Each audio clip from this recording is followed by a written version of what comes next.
Just a few minutes from downtown Nashville, you'll find a time machine of sorts. An historic mansion that's witnessed almost all of Music City's colorful past. Before the Civil War, they didn't have this stuff. So they did have to use this stuff on you when you were awake. Not such a good idea. During the Civil War, they figured this stuff out, and so that made surgery a lot better. So believe it or not, we owe a lot to Civil War surgeons. And Travelers Rest owes much of its history to the Civil War.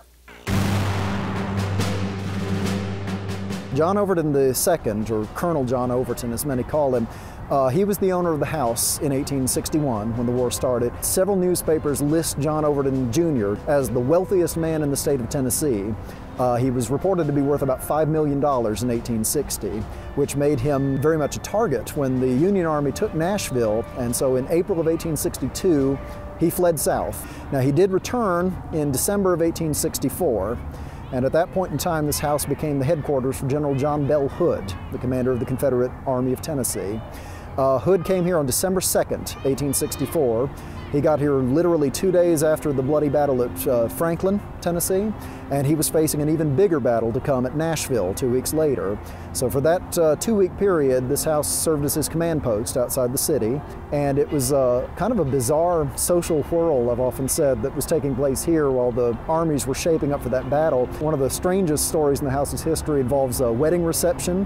One of Hood's officers married his childhood sweetheart while this was going on, and 2 days before the battle broke out, his wedding reception was held in the dining room here at Travelers Rest.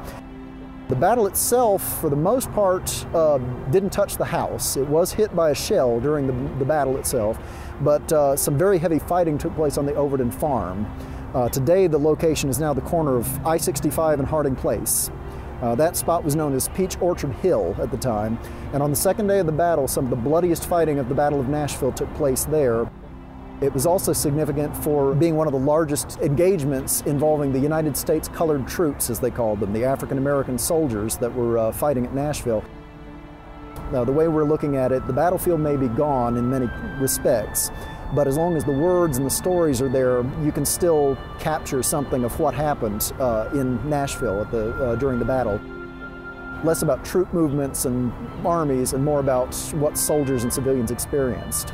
We have the coffin of Colonel William M. Shy, who was the highest-ranking Confederate officer killed during the Battle of Nashville. Personal artifacts, excavated artifacts from the battlefield, items carried by soldiers, and the most important thing of all, their words.